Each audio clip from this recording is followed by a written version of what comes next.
Herkese yeni bir videodan merhaba. Bugün gidiyor üzerinden almış olduğum ürünü sizlere tanıtacağım, göstereceğim.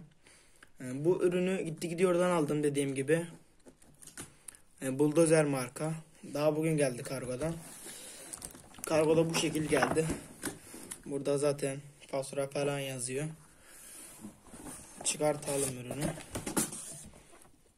İçi boş. Herhangi bir şey gelmiyor. Kutuyu kenara atalım. Matkabımız bu şekil geliyor. Bulldozer kutusuyla birlikte. Plastik malzemesi güzel. Dandik bir şeye benziyor. Biraz. Üstlerine yapıştırma olduğu çok belli yani. Şöyle açayım. Üstten 2 adet mandalı var. Şöyle açtığımızda şu şekil bir kağıt çıkıyor. Bu sanırsam garanti belgesi, orijinal kullanma talimatı diyor. Bu şekil. Tabi hiçbirimizin okumadığı şeyler bunlar. Bunları şöyle kenara atalım. Matkabımıza geçelim. Matkabımız gördüğünüz üzere bu şekil. Bulldozer marka ürün. Bu şekil. Diğer tarafını da göstereyim. Bu şekil görmüş olduğunuz gibi. İçerisinden 2 adet batarya çıkıyor. 24 volt 5 amper diyor ama yalan. Şöyle burada bir kenarda dursun. Kutu içeriğini göstereyim. Şarj aleti arkadaşlar, bu ürünün şarj aleti diğer ürünlere nazaran bu şekil. Aynı telefon şeyi gibi. Şu şekil gördüğünüz üzere. Ucu bu şekil. Diğer yedek bataryası da bu şekil. Görmüş olduğunuz gibi 24 volt 5 amper diyor ama yani bunlar sahte ürün olduğu için, yani çakma. Zaten orijinali bu fiyata vermezler, imkansız. Yedek bataryası dediğim gibi o. Bu yedek bataryası. Bu da şarj aleti. İçinden böyle küçük bir uç çıkıyor. Yıldız uç. Başka da bir şey çıkmıyor. Zaten dediğim gibi ürünü gidiyor oradan aldım. İsteyene ürünün linkini atarım. Satıcı gayet dürüst ve güvenilir biri. Hızlı da geldi yani, kargo ile Allah var. Ürün şu şekil. 18 kademeye kadar torku var. Vites şeyi var burada. Hızlı ve yavaş olmak üzere 1 2. Bu hızlı olanı.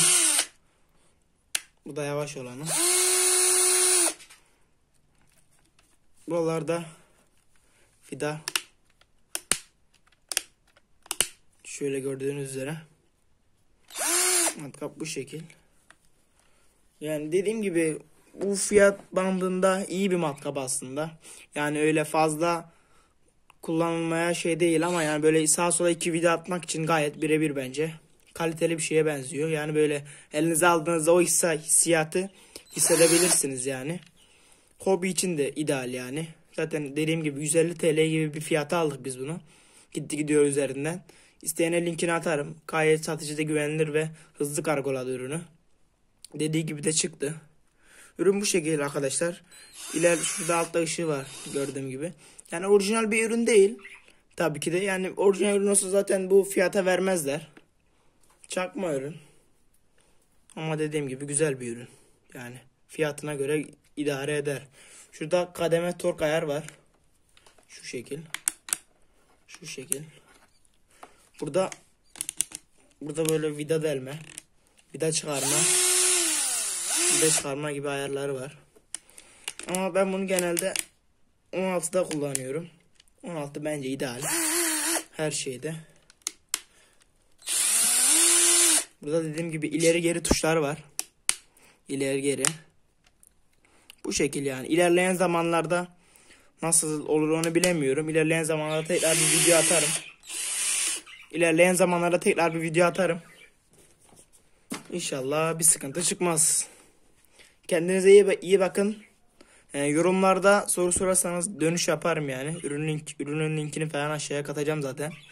Kanalımıza abone olmayı ve video like atmayın. Bugün de videomuz böyle olsun. Değişik bir video oldu.